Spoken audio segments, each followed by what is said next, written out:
시청자 여러분 안녕하십니까? 4월 16일 수요일 특집 사사건건입니다.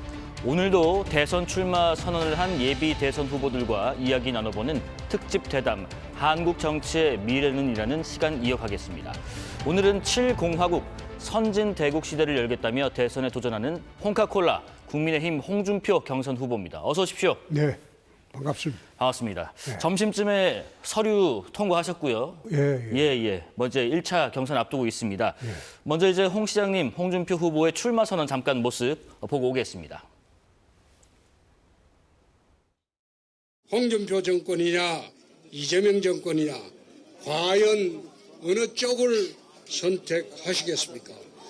우리는 어느 쪽으로 가야 하겠습니까? 이재명 정권의 종착역은 포퓰리즘과 국민 매수의 나라 남미 채빈국 베네수엘라입니다. 반대로 홍준표 정권의 미래는 자유와 번영의 선진대국이 될 것입니다. 저는 제7공화국 개헌을 추진하고 선진대국의 깃털을 다지는 대통령이 되도록 하겠습니다. 예, 출마 선언 모습 같이 한번 보셨고요.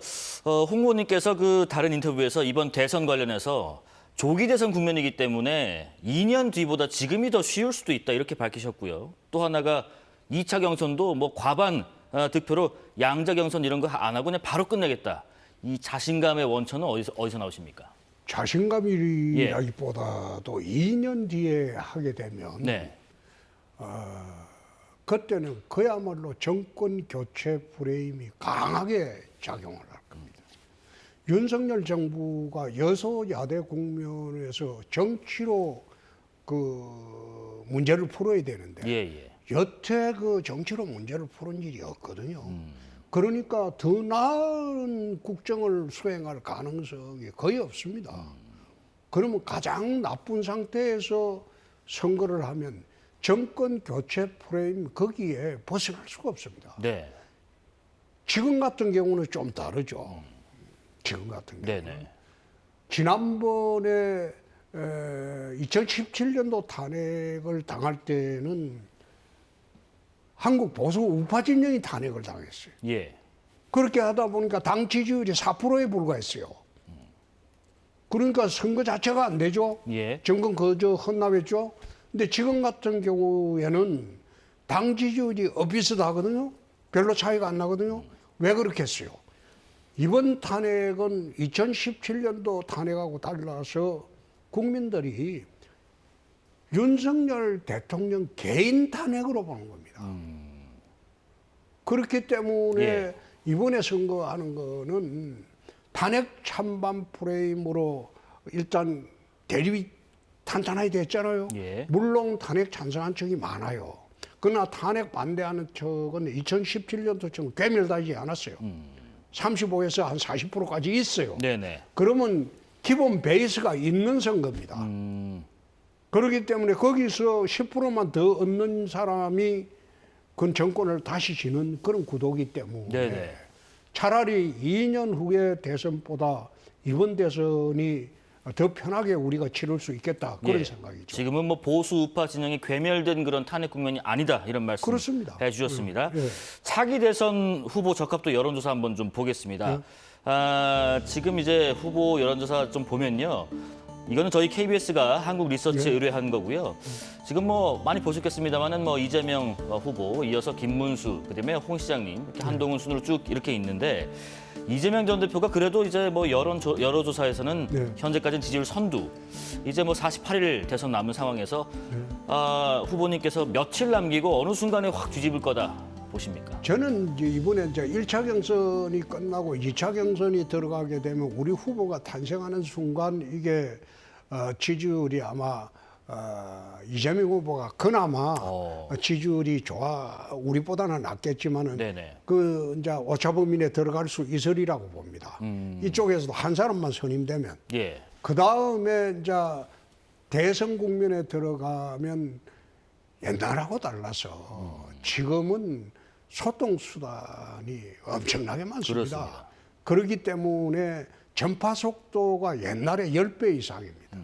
그 지지율 뒤엎는다는 거는 별로 어렵지가 않을 것이다. 어허. 난 그래 봅니다. 예, 예. 그 왜 그런가 하면 이재명 정권하고 만약 제가 된다면 홍정부 정권하고 대비를 할 수밖에 없거든요.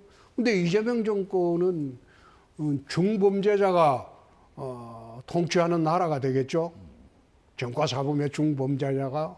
그러면 국민들이 그걸 수용하겠습니까? 그렇기 때문에 예.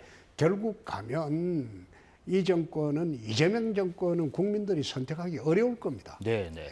2차 경선 뭐 이달 말, 뭐 후보 나오는 거 다음 달 초 그쯤 되면 아마 수치가 좀 유의미하게 바뀔 것이다 하셨고요.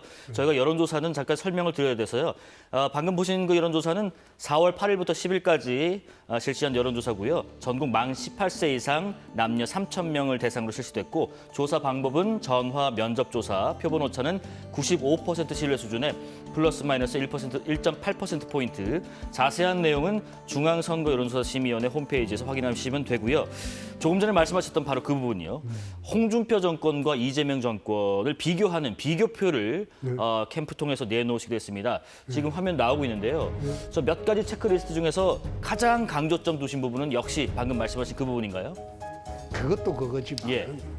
결국은 거짓말 정권 대 정직한 정권으로 축약이 될 겁니다. 네. 이재명 대표는 숨 쉬는 것 빼놓고 다 거짓말이에요.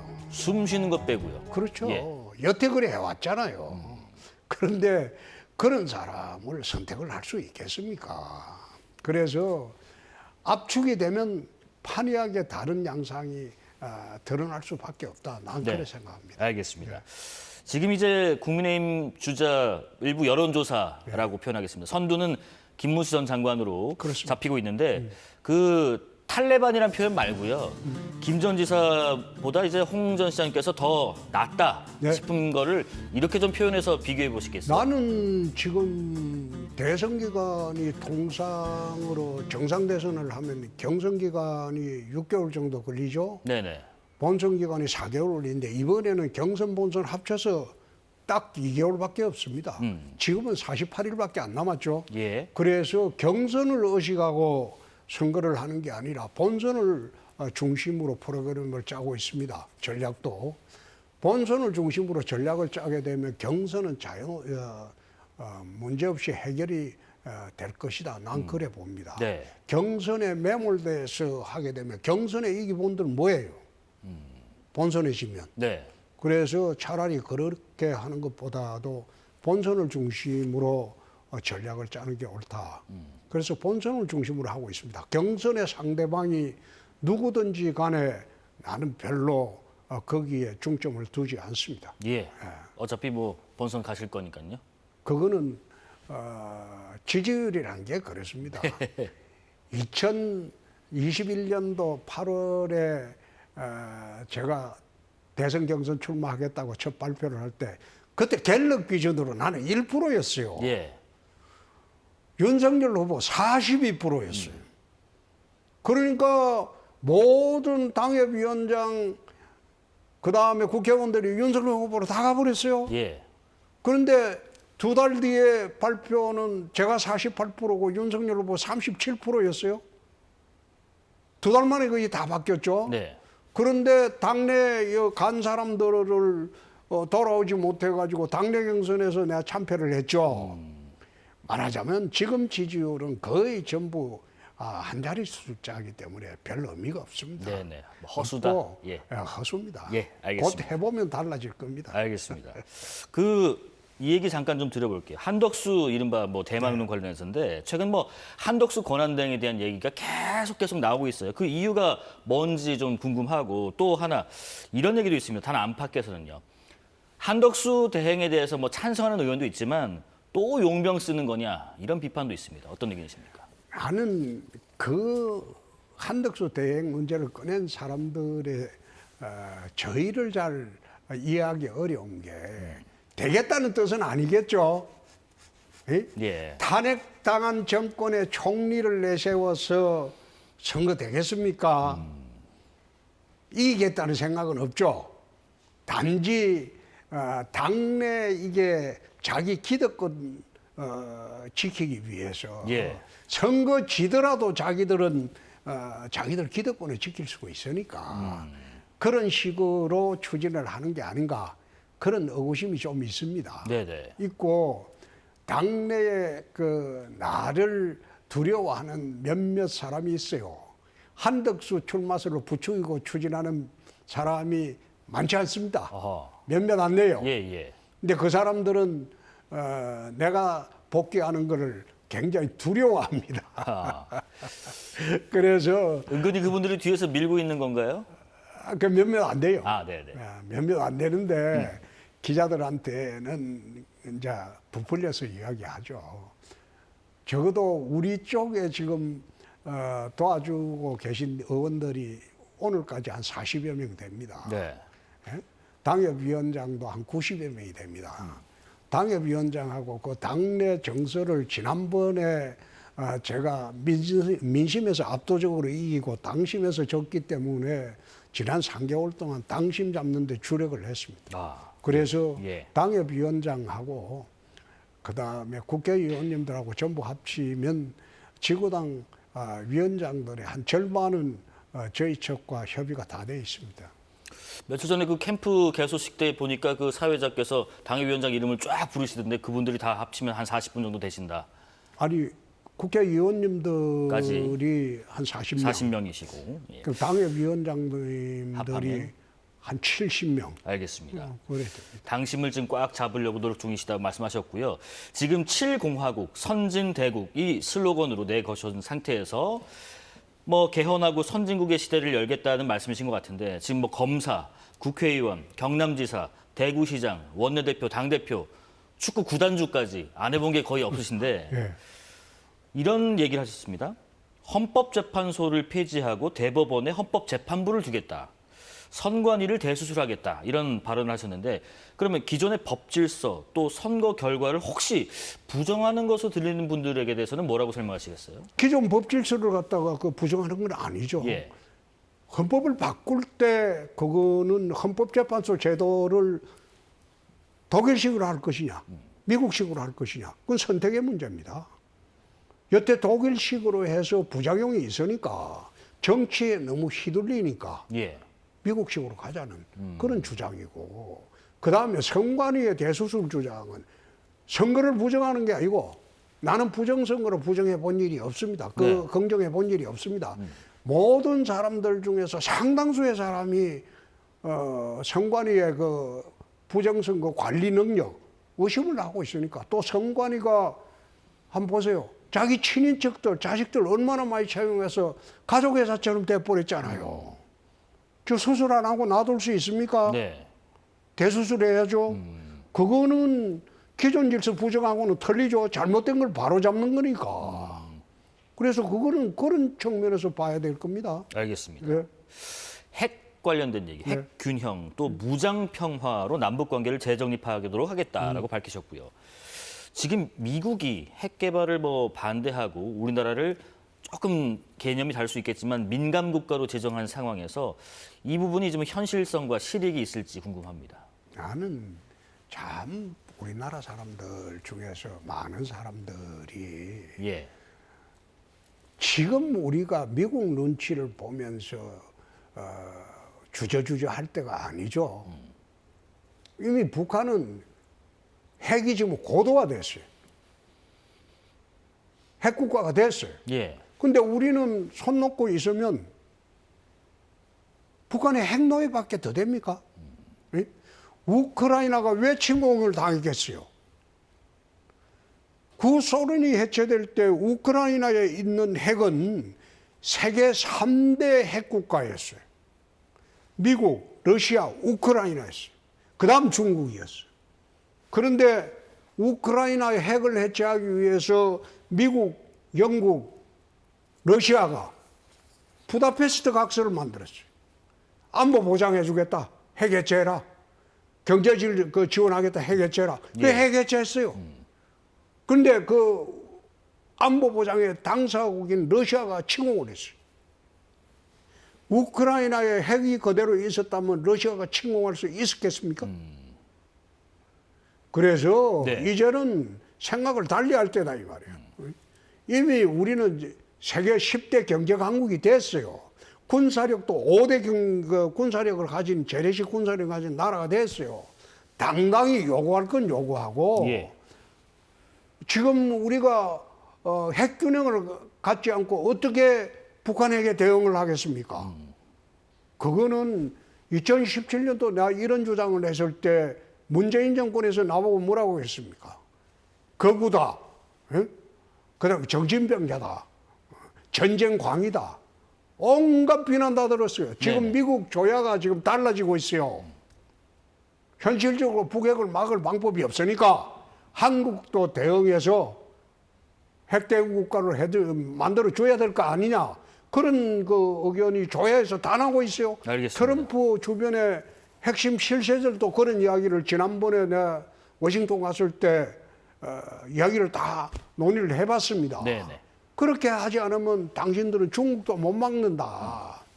그러니까 자기들도 검토를 하고 있습니다. 알겠습니다. 그래서 그걸 겁을 내지 말고 당당하게 이래 대처를 해보자는 겁니다. 요 답변은 여기까지 저희가 듣고 뒤에 또 질문 예, 좀 예. 드리겠습니다. 최근에 그 예능 채널도 나가셨고 예. 홍카콜라 유튜브는 뭐 오래전부터 운영해 오셨고 SNS도 하십니다. 소통 왕으로 보입니다. 또 진보 논객하고 토론도 뭐 얼마든지 들어와라 마다하지 않으시고요. 그런데 이 기자들이 인터뷰를 하거나 그 취재할 때 애 먹는 경우 꽤 많이 봤거든요. 현장에서. 영상 한번 잠깐 보고 예. 올게요. 정선에서 소개하셔서 후보가 되신 후에 만약에 한국 대통령이 통해서 뭐 단일화 대안을 전에 올라 말도 안 되는 질문 그만하십시오. 뭐 말이나 되는 질문을 하면 내가 받아주죠. 유승민 전 의원의 그 무소속 출마 가능성이 나오고 있는데요. 이거에 대해서 좀 어떻게 평가하시는지. 판을 깨려고 아예 작정을 하세요. 상식적으로 되는 말을 좀 질문하세요. 응? 어떻게 비상식적인 그런 말을 합니까? 어떻게 그런 몰상식한 질문을 하세요? 네. 몰상식한 질문을 뭐 하시냐 뭐 등등의 이런 발언 때문에 일부 좀 비판이 좀 있어요. 근데 이제 내가 알고 있어요. 예, 제가 좀 여쭙고 싶은 거는 윤석열 전 대통령 같은 경우에 뭐 소통과 관련해서 굉장히 매끄럽지 못했다 이런 평이 있었는데 대통령이 만약에 되신다면은 이 국민을 대신하는 기자들과 그리고 국민과의 소통을 좀 어떻게 하실 생각이신지 궁금합니다. 저 같으면 분기별로 기자간담회를 하겠습니다. 분기별로요. 그렇습니다. 네. 1년에 4번 정도 프리토킹하는 시간을 갖겠습니다. 내가 저런 이야기를 하는 것은 예. 좀 상식적인 질문을 하고 어느 정도 좀 납득이 가는 말을 해줘야지 하는데 예. 어떤 기자분들은 좀 납득도 안 가는 비상식적인 질문을 하기 때문에 답변을 그래 하기는 합니다만은 그 답변한 기자 답변 들은 기자하고 끝나고 난 뒤에 다 풉니다. 다 풀고 네. 다 그 오해 해소합니다. 그런데 기자분들도 좀 질문이 품격이 있고 좀 상식적인 질문을 해줬으면 좋겠어요. 알겠습니다. 기자들이 하시는 말씀이 전부 국민이 하는 말이라고 그런 식으로 일반적으로 전부 다 이야기해가지고 우리는 질문하는 사람이니까 니는 답변하는 사람이니까 내가 무슨 질문을 하더라도 니는 답변을 해라. 그런 식으로 강요하는 건 옳지 않죠. 저 기자분하고도 푸셨어요? 다 끝나서? 풀었지. 아, 그럼 다행입니다. 통쾌하다는 이런 홍카콜라 네이밍처럼 평가도 있지만은 좀 가격한 거 아닌가 하는 비판도 좀 일부 있는데 대통령이 되시면 이제 뭐 어느 한쪽만 대변할 수 없잖아요. 모든 사람이 국민이니까. 국민들도 이제 양극화된 정치 통합을 지금 원하고 있을 겁니다. 통합의 자신 어떤 식으로 갖고 있으신지 궁금합니다. 국민들 중에서 예. 좀 과격한 언어를 사용하고 있다. 그런 이야기를 쭉 듣습니다. 그러나 선거입니다. 선거 때는 예. 그런 말도 필요합니다. 그러나 대통령이 되면 대통령의 언어가 따로 있죠. 대통령의 선거용 언어 언어가 따로 예. 있죠. 예. 그래서 대통령이 되기 전에는 선거철이기 때문에 다소 거슬리더라도 양해를 좀 해주시고 대통령이 되면 대통령의 언어를 사용할 겁니다. 양극화된 정치를 통합하는 가장 중요한 요소는 진영 논리에 따르지 말고 모든 우리가 추진하고 그 다음에 그 해결의 가장 그 중요한 키 포인트는 국익입니다. 예. 나라의 이익, 국민의 이익이 된다면 자기 진영 논리도 양보를 할 수 있어야 됩니다.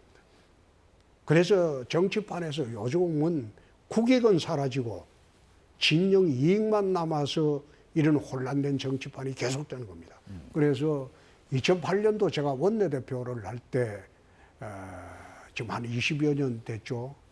원내대표를 할 때 그때 이제 광우병 혁명이 있어요. 네네네.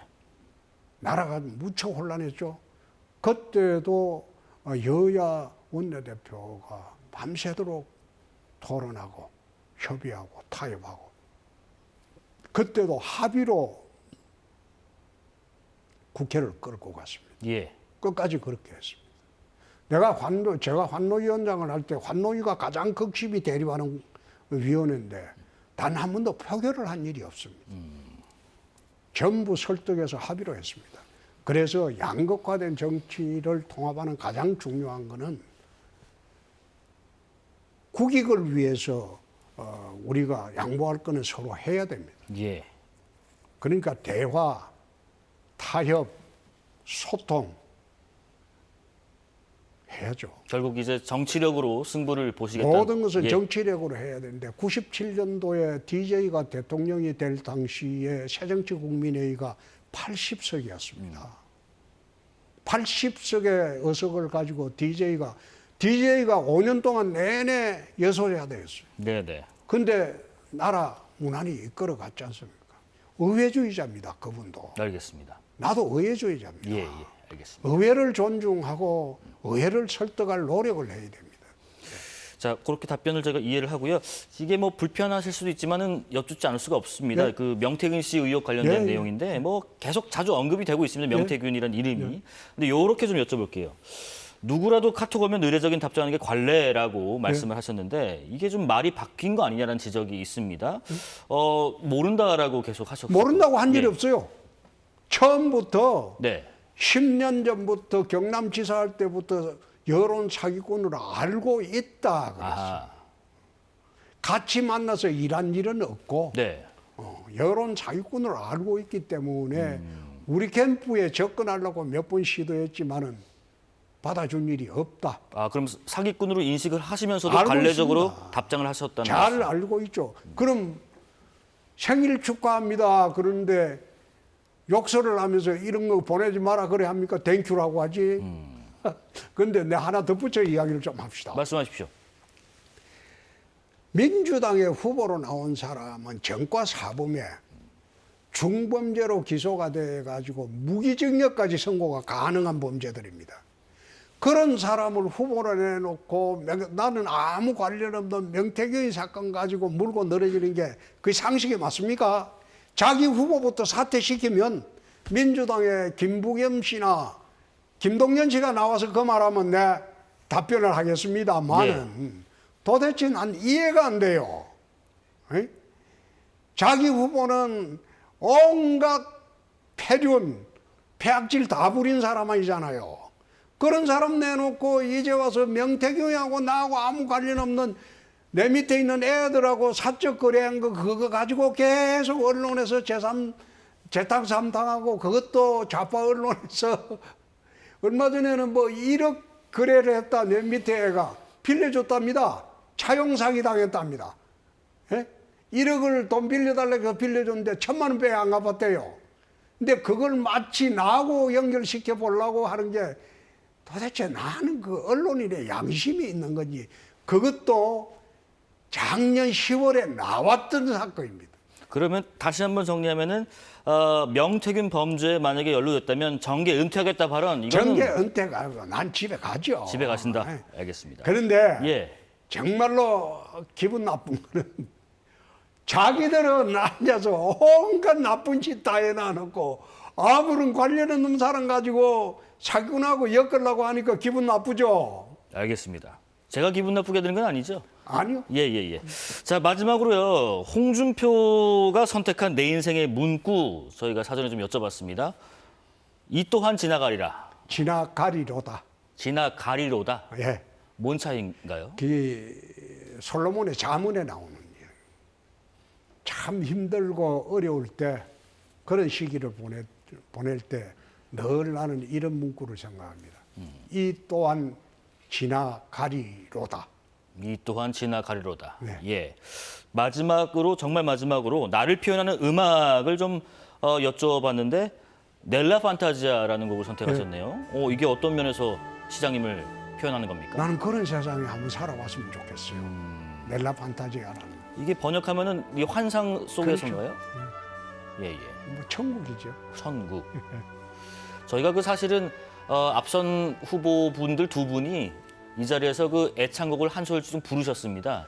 내가 좀 애창곡을 부르면 좀 그래서 네. 넬라 판타지아를 틀어주는 게 좋지 않나 싶습니다. 어쩐지 그러신지 저 가사 없는 것을 선택하셨더라고요. 그 네, 오늘은 잘 피해 가실 수 있을 것 같습니다. 시간이 다 됐네요. 네. 네, 또 뵙겠습니다. 지금까지 국민의힘 홍준표 경선 후보와 특집 대담 나눠봤습니다. 고맙습니다. 고맙습니다.